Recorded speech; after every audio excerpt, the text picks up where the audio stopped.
Fourth estate Tamil நேயர்களுக்கு அருள்மொழிவர்மனின் அன்பார்ந்த வணக்கங்கள். இது உங்கள் ஃபோர்த் எஸ்டேட் தமிழ் வழங்கும் தலையங்கம் நிகழ்ச்சி.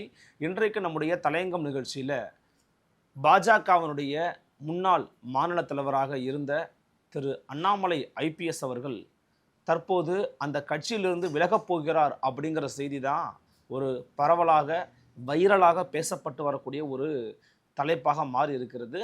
அதற்கான காரணம் என்ன, அதனுடைய பின்னணி என்ன, அவருடைய இலக்கு என்ன ஆகியவற்றை குறித்து தான் நாம் இந்த வீடியோவில் தெளிவாக பார்க்க போகிறோம். வாங்க நிகழ்ச்சிக்குள்ளே பயணிக்கலாம். இது உங்கள் ஃபோர்த் எஸ்டேட் தமிழ் வழங்கும் தலையங்கம் நிகழ்ச்சி.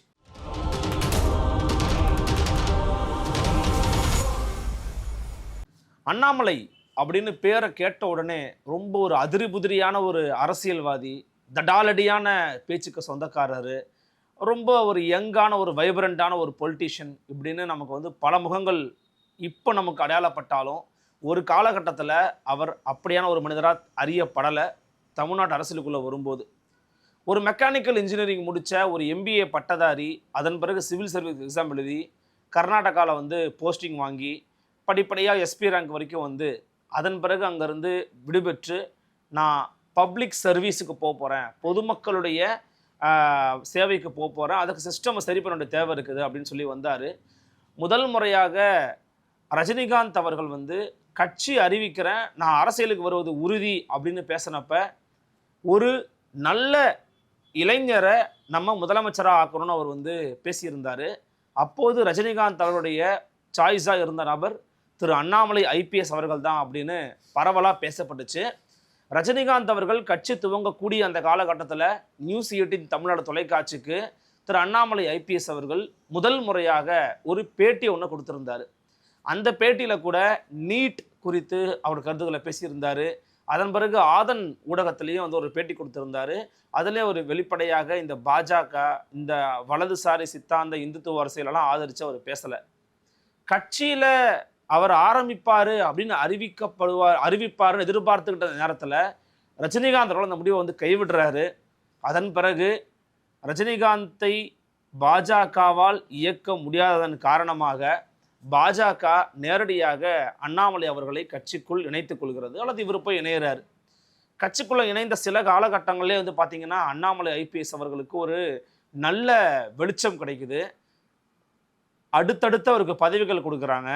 குறிப்பாக அண்ணாமலை ஒரு 5 ஆண்டுகளுக்கு முன்பாக அந்த கட்சியினுடைய ஒரு துணைத் தலைவராகவும் வந்து பதவி வகிச்சார். பல பேர் இருந்தாங்க, அதில் அவரும் ஒருத்தராக இருந்தார். அந்த சமயத்தில் நான் ஆதன் தமிழகத்தில் வேலை பார்த்துக்கிட்டு இருக்கும்போது அவர்கிட்ட வந்து ஒரு பேட்டி எடுக்க வாய்ப்பு கிடச்சிது. அப்போது அவர்கிட்ட பலவிதமான கேள்விகள் கேட்கப்பட்டுச்சு. நீட்டு குறித்து, அப்புறம் அதிமுகவினுடைய நிலைப்பாடுகள் குறித்து, பாஜக என்கிற கட்சியில் நிறைய சமூக விரோதிகள் சேர்றாங்களே அப்படிங்கிறதெல்லாம் குறித்து பேசியிருந்தார். அவர் அப்போதே வந்து பார்த்திங்கன்னா அதில் எனக்கு உடன்பாடு இல்லை தான் அப்படின்லாம் கூட அவர் பேசியிருந்தார். ஆனால் நீட்டு குறித்து அவர் நிலைப்பாடு அப்படிங்கிறது பாஜகவில் சேர்ந்த பிறகு வேறு மாதிரி மாறுச்சு. பாஜகவில் சேர்வதற்கு முன்னாடி அண்ணாமலை அவர்களுடைய நீட்டு நிலைப்பாடு அப்படிங்கிறது, ஆமாம் நான் தேவையில்லைன்னு தான் நினைக்கிறேன், இன்னும் கொஞ்சம் தள்ளி போடணும் அப்படின்னு சொல்லி அம்மையார் ஜெயலலிதா அவருடைய நிலைப்பாடை நான் வரவேற்கிறேன் அப்படின்லாம் கூட பேசியிருந்தார் நியூஸ் 18 தொலைக்காட்சியோட பேட்டியில். பாஜகவில் சேர்ந்த பிறகு தான் நிலைப்பாடுகள் வந்து மாறுகிறது. ஏன்னா பாஜகங்கிற ஒரு தேசிய கட்சியினுடைய நிலைப்பாடு அப்படிங்கிறத நீங்கள் எதிர்த்தெல்லாம் ஒரு கட்சியில் பேசிட முடியாது. அதுக்கு சுப்பிரமணிய சாமியாக இருக்கணுமே தவிர மற்றவங்களால் அதை பேசிட முடியாது, சசிதரூராக இருக்கணும். ஸோ அதெல்லாம் வந்து அண்ணாமலை அவர்களால் முடியாது அப்படிங்கிறதுனால அவர் வந்து பாஜகவின் நிலைப்பாடுகளை ஒன்றியே தான் பேசியிருந்தார். அந்த பேட்டியில் கூட எங்கிட்ட பேசுகிற போது ப்ளூ ஷர்ட் படம் நானே கேள்வி கேட்பீங்களா அப்போல்லாம் கூட அவர் வந்து கொதிச்சு பேசியிருந்தார். எனக்கு தெரிஞ்ச அந்த யூடியூப் பேட்டி தான் முதல் முறையாக அவர் வந்து கோபப்பட்டு பேசின ஒரு பேட்டியை வந்து மக்கள் பார்த்துருப்பாங்க. அதுக்கு முன்னாடி வரைக்கும் அண்ணாமலை வந்து ரொம்ப ஒரு கூல் ஹேண்ட்லிங் பர்சனாலிட்டியாக தான் வந்து அறியப்பட்டார். அதன் பிறகு தொடர்ச்சியாக அவர் மீடியாக்களை ஹேண்டில் பண்ணுற விதத்தில் நிறைய மாறுபாடுகள் தெரிஞ்சுது. ரொம்ப ஆக்ரோஷமாக, ரொம்ப வெளிப்படையாக எதிர்க்கக்கூடிய ஒரு அணுகுமுறையை வச்சுருந்தார். சில பேரை வந்து ரொம்ப இணக்கமாக பார்க்கக்கூடிய அணுகுமுறையை வச்சுருந்தார். அவருடைய கேரக்டர் இதுதான், இவர் இப்படி தான் வந்து எக்ஸ்ப்ரெசிவாக இருப்பார் அப்படின்னு சொல்லி பேசினாங்க. அது மட்டும் இல்லாமல் குறிப்பாக பாஜக அப்படிங்கிற கட்சிக்குள்ளே அவர் தலைவராக போட்ட பிறகு பாஜகவை ஒரு தனித்த அடையாளமாக வளர்க்கணும் அப்படின்ற அண்ணாமலை அவருடைய எண்ணம் வந்து பெரிதளவில் பாஜகவினுடைய அடிமட்ட தொண்டர்களை வரவேற்கப்பட்டுச்சு. அதை விட முக்கியமாக மோடி அவர்களை ஒரு ஓபிசி முகமாக பார்க்குற பட்சத்தில் தமிழ்நாட்டுக்குள்ள ஓபிசிக்கள் மத்தியில் இந்த பாஜகவினுடைய வீச்சை வந்து கொண்டு போய் சேர்ப்பதற்கான வேலையை ஏற்கனவே இருந்தவங்களால் செய்ய முடியல. உதாரணத்துக்கு இதற்கு முன்னாடி இருந்த தமிழிசை சவுந்தரராஜன் அவர்களாலேயோ அல்லது ஐயா பொன்னார் அவர்களாலேயோ அல்லது அதற்கு முன்பாக இருந்த இல கணேசன் அவர்களாலேயோ இன்னும் சில தலைவர்களாலேயோ கூட அதை வந்து கொண்டு போய் சேர்க்க முடியலை. ஆனால் அப்படியான ஒரு வீச்சை வந்து அண்ணாமலை அவர்களால் கொண்டு செல்ல முடிந்தது அப்படின்றத வந்து நம்மளால் மறுக்க முடியாது. காரணம் என்ன அப்படின்னா, அண்ணாமலை வந்து திராவிட கட்சிகளுக்கு மாற்றாக இந்துத்துவ கட்சி, நம்ம வந்து இந்து தேசியத்தை உருவாக்கணும் அப்படிங்கிறத பிரதானமான நோக்கமாக கொண்டு அவர் பேசலை. பாஜகங்கிற கட்சியினுடைய இலக்கு அதுதாங்கிறதெல்லாம் மாற்றுக்கிறது கிடையாது. ஆனால் அண்ணாமலை ஐபிஎஸ் அவர்களுடைய பேச்சில் அதிகமாக இவை வந்து இடம்பெற்றது கிடையாது. பொதுவாக அவருடைய இந்த பேச்சில் வந்து பார்த்தீங்கன்னா திமுகவினுடைய ஊழல் விவகாரத்தை குறித்து பேசுறது, அதன் பிறகு அதிமுகவினுடைய ஊழல் விவகாரத்தை குறித்து பேசுறது, 2 பேரும் கொள்ளடிச்சிட்டாங்கன்னு பேசுறது, மன்னராட்சி குறித்து பேசுறது, இவருடைய தகுதியே வந்து அரசு செய்வதற்கு அருகதையற்றதுன்னு பேசுறதுன்னு சொல்லி பேசியிருந்தார். அட் த சேம் டைம் சில மதங்கள் தொடர்பான சர்ச்சைக்குரிய கருத்துக்களையும் பேசியிருக்கிறார் என்பதை மறுக்கவும் முடியாது.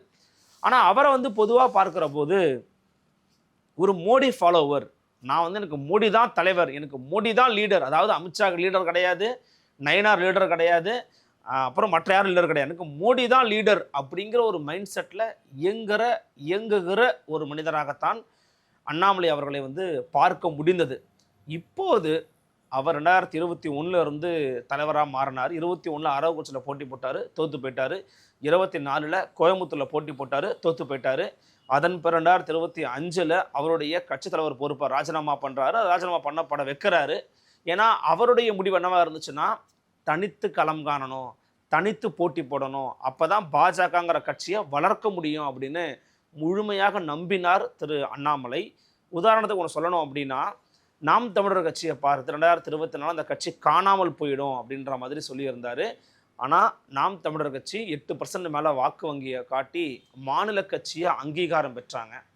அப்போது அவர் வந்து தன்னுடைய நிலைமையை வந்து உணர்ந்து கொண்டு இன்னொரு இடத்துல பொதுவான ஒரு மேடையில் திரு சீமானோட பகிர்ந்து கொள்கிற போது, அண்ணனுடைய முயற்சியை நான் பாராட்டுறேன் அப்படின்னு சொல்லி அவரே அவருடைய வாயால் புகழ்ந்து பேசியிருப்பார். அது மட்டும் இல்லாமல், நான் தேசியத்திலிருந்து தமிழை பார்க்குறேன், அண்ணன் தமிழுக்குள்ளேருந்து தேசியத்தை பார்க்குறாரு அப்படின்னு சொல்லி ரெண்டுத்துக்கும் அவருடைய புரிதலில் ஒரு விளக்கத்தை கொடுத்துருப்பாரு. இப்போ என்ன சொல்ல வரோம் அப்படின்னா, அவரை பொறுத்த வரைக்கும் தமிழ்நாட்டுக்குள்ள நம்ம வந்து இந்த உணர்வுகளோடு இருந்தால் மட்டும்தான் இங்கே ஒரு கட்சியை நடத்த முடியும், வழிநடத்த முடியுங்கிறத புரிஞ்சுக்கிறாரு.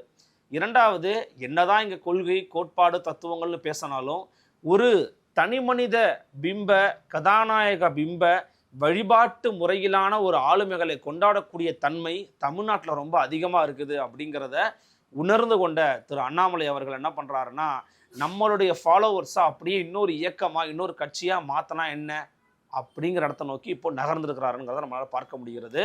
2025 ஆண்டுக்கு பிறகான அவருடைய நிலைப்பாடுகள், முக்கியமாக அவர் பிஜேபியில் செஞ்ச மாற்றங்களில் என்ன சொல்கிறாங்க அப்படின்னா, ஒரு பிராமண ஆதிக்கம் நிறைந்த ஒரு கட்சியாக இருந்த பாரதிய ஜனதா கட்சியை ஒரு ஓபிசிக்கள் மயமாக மாற்றினதில் அண்ணாமலை அவர்களுக்கு அதிக பங்கு இருப்பதாக அறியப்படுகிறது. அது மட்டும் இல்லாமல், அவர்களில் தனக்கு எதிரியாக திகழ்ந்தவர்களை கட்சிக்கு உள்ளே இருந்தாலுமே கூட, எவ்வளவு பெரிய உயரத்தில் இருந்தாலுமே கூட, தப்பு பண்ணால் உங்களை நான் சும்மா விட மாட்டேன் அப்படின்னு அவர் காலி பண்ண சம்பவங்களே நிரம்ப உண்டு அப்படின்ற ஒரு பேச்சும் உள்ளுக்குள்ளே இருந்துக்கிட்டு தான் இருக்குது. அந்த அடிப்படையில் அவருக்கு பிஜேபிக்கு உள்ளேயே எதிர்ப்பு அலைகளும் இருப்பதை வந்து யாரும் மறுக்க முடியாது, ஆதரவு அலைகள் இருப்பதையும் யாரும் மறுக்க முடியாது. ஸோ பாஜக அப்படிங்கிற கட்சி தமிழ்நாட்டுக்குள்ள அண்மை காலமாக பெரிதாக அறியப்பட்டதற்கு முகாமையான காரணங்களில் ஒருவராக அண்ணாமலை அறியப்படுகிறார். இந்த அண்ணாமலை ஐபிஎஸ் அவர்கள் 2026 ஆண்டு தேர்தலில் போட்டி போடுவார் எதிர்பார்க்கப்பட்டுச்சு. ஆனால் அவர் போட்டி போடலை. அதற்கான காரணமாக அவர் வந்து நாங்கள் கேட்ட தொகுதியை அவங்க கொடுக்கல, எனக்கு அதில் உடன்பாடு இல்லை இப்படின்னு கழுவுற மீனில் நழுவுற மீன் மாதிரி தான் அவர் வந்து இருந்தாருங்கிறது யதார்த்தமான உண்மை. ஏன்னா அவருக்கு போட்டி போட விருப்பம் இல்லை. ஏன்னா இந்த முறை போட்டி போட்டால் கட்டாயமாக நமக்கு வந்து தோல்வி தான் வந்து கிடைக்கும் அப்படிங்கிறத முன்கூட்டியே அறிந்திருந்தார் அண்ணாமலைன்னு சொல்கிறாங்க.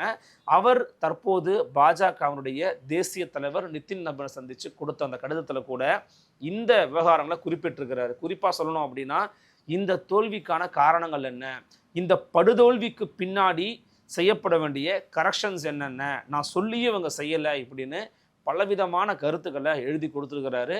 தன் விலகலுக்கான காரணத்தையும் வந்து சொல்லியிருக்கிறாரு. இப்போ நமக்கு என்ன ஒரு சந்தேகம் வருது அப்படின்னா, எப்போதுமே பாஜகவுடைய தலைமையில் இருக்கிறவங்க ஒரு நல்ல ரிசோர்ஸை வந்து லூஸ் பண்ண மாட்டாங்க. ஃபார் எக்ஸாம்பிள், அண்ணாமலை அப்படிங்கிறவர் வந்து ஒரு யங்ஸ்டர்ஸ் மத்தியில் ஒரு தடாலடியாக பேசக்கூடிய ஒரு ஆள், ஒரு படித்த அதிகாரிப்பா, நல்ல ஒரு ஐபிஎஸ் அதிகாரி இருந்த ஒரு அப்படின்னு இருக்கிற ஒரு இமேஜ் இருக்கிற ஒரு ஆளை அவ்வளோ சீக்கிரம் வந்து சரிப்பா கிளம்பா அப்படின்னு விட்டுற மாட்டாங்க. அப்போ அப்படி விடுறாங்க அப்படின்னா அப்போ அவருடைய ஆசீர்வாதம் இருக்குன்னு அர்த்தம். அப்படி விடலை அப்படின்னா அவரை பிடிச்சி வச்சு பாஜக தலைவராக நீ செயல்படுப்பா, உனக்கு என்ன பதவி வேணுமோ எடுத்துக்கப்பா, உன்னை அமைச்சராக்கிறோம்ப்பா, உன்னை இந்த மாதிரி ஆக்கிறோம்ப்பா அப்படின்னு சொல்லுவாங்க அப்படின்னு சொல்கிறாங்க. ஸோ எதுவாக இருந்தாலும் ஜூன் மாதம் 5ஆம் தேதி நாளைக்கு அவருடைய அறிவிப்பு அதிகாரப்பூர்வமாக வெளியாகுன்ற ஒரு எதிர்பார்ப்பு இருக்குது. இன்றைக்கு அவருடைய பிறந்தநாள். முதல்ல அவருக்கு பிறந்தநாள் வாழ்த்துறை தெரிவிச்சிடலாம். இந்த நேரத்தில் தான் அவர் இந்த முடிவு எடுக்க போகிறதுக்கான காரணம் என்னென்னா, 2026 வந்து பார்த்தீங்கன்னா உங்களுக்கு இப்போது தாவேகாவினுடைய வருகையின் காரணமாக தமிழ்நாட்டு அரசியல் களம் அப்படிங்கிறது முழுமையாக தலைகீழாக வந்து மாறி இருக்கிறது. எதிர்காலத்தில் திமுகவுடைய நிலைப்பாடுகள் எப்படி இருக்க போகுது, அவங்களோட செயல்பாடுகள் எப்படி இருக்க போகுது அப்படிங்கிற ஒரு கேள்விக்குறி இருக்கிறது. அதிமுகவுக்கு ஒரு நிலையான ஆளுமை மிக்க தலைவர்கள் இருப்பாங்களா இருக்க மாட்டாங்களா அப்படிங்கிற கேள்வியும் இருக்கிறது. இந்த சூழ்நிலையில தான் அண்ணாமலை அவர்களுடைய வருகை அப்படிங்கிறது முக்கியத்துவம் பெறுகிறது. ஏற்கனவே நாம் தமிழர் கட்சி ஒரு 15 ஆண்டு காலத்துக்கு மேலே போராடிக்கிட்டு வராங்க.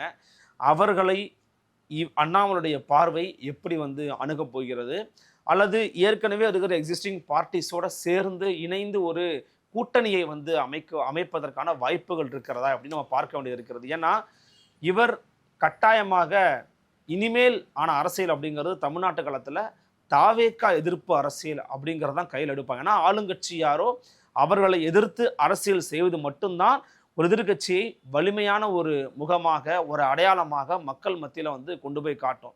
அப்போ அந்த அடிப்படையில் தாவேகா வலிமையாக எதிர்க்கிறாரு அப்படின்னா அண்ணாமலை அந்த பொசிஷனத்தில் வந்து முன்னிறுத்திக்க பார்ப்பாரு.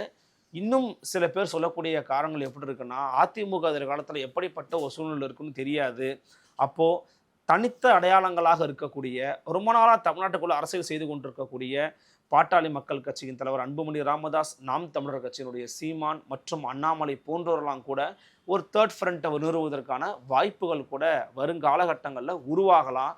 அது 2029 கூட ஒரு ஓப்பனிங்காக இருக்கலாம் அப்படின்னு அரசியல் வட்டாரங்களில் பேசப்படும் பொருளாக மாறிக்கிட்டு வருது. இந்த தருணத்தில் தான் அண்ணாமலையினுடைய இந்த புதிய இயக்கம் அப்படிங்கிறது உருவாக போகுதுன்னு சொல்கிறாங்க. இந்த மூமெண்ட்டை முதல்ல ஒரு 6 மாதம் 8 மாதங்களில் வந்து அவர் வந்து கட்டுவார். இந்த மூமெண்ட்டுக்குள்ளே இருக்கக்கூடிய கொள்கைகள் என்ன, கோட்பாடுகள் என்ன, அது எப்படி மக்கள் மத்தியில் கொண்டு போகிறாங்க அப்படிங்கிற எதிர்பார்ப்புகள் இருக்குது. குறிப்பாக தமிழ்நாட்டுக்குள்ளே வந்து பார்த்திங்கன்னா இந்த ப்ரோ ஹிந்துத்துவ பாலிடிக்ஸ் அப்படிங்கிறது ஒரு தோல்விக்கான சூத்திரமாகத்தான் அறியப்படுகிறது. அப்போ அதை கையில் எடுக்காமல் நடப்பாண்டில் கூட சிபிஎஸ்சியில் இந்த 3வது மொழியை வந்து கற்றுக்கணும் அப்படின்னு அறிவித்ததில் அவருடைய முரண்பாடை வந்து தெரிவிச்சிருந்தார். அதன் மூலமாக ஒருவேளை அண்ணாமலை அவர்களுக்கு இருமொழி கொள்கையில் கூட உடன்பாடு இருக்கலாம். அப்போது மூமெண்ட் ஆரம்பிப்பதற்கான தன் கட்சியை துவங்குவதற்கான ஒரு சமீட்சையை கொடுக்குறாருன்னு கூட அதை பற்றி பேசியிருந்தாங்க. தமிழ்நாட்டின் உணர்வுகள் அப்படிங்கிறது இருமொழி கொள்கை, அதாவது நம்முடைய தாய்மொழி தமிழ், இன்னொரு மொழியை கற்றுக்கணும்னா அது ஆங்கிலம் போதும் அப்படிங்கிற நிலைமையில நம்ம வருகிறோம். அதுதான் அறிஞர் அண்ணா வகுத்து கொடுத்த பாதையாகவும் நமக்கு இருக்கிறது. அதே போல் தமிழ் நிலம் சார்ந்த, இனம் சார்ந்த, மொழி சார்ந்த, பண்பாடு சார்ந்த அடையாளங்களை மீட்டெடுப்பது, அதனூடாக பயணித்து தமிழ் அரசியலை கையில் எடுப்பது அப்படிங்கிறது தான் தமிழ்நாட்டுக்குள்ள இப்போ ஆட்சியை பிடிச்சிருக்கிற தமிழக வெற்றி கழகம் வரைக்கும் எடுத்து கொண்டு வரக்கூடிய சூத்திரமாக அறியப்படுகிறது. அப்போ அந்த ஃபார்முலாவை தான் அண்ணாமலையும் கையில் எடுக்க போறாரா? ஏன்னா அதுதான் வெற்றி சூத்திரமாக பார்க்கப்படுகிறது. எனில் அவர் பாஜகவினுடைய எதிர் நிலைப்பாட்டு அரசியல் எடுத்தால் மட்டும்தான் தமிழ்நாட்டுக்குள்ள அவரால் வந்து ஒரு ரோலை ப்ளே பண்ண முடியும்.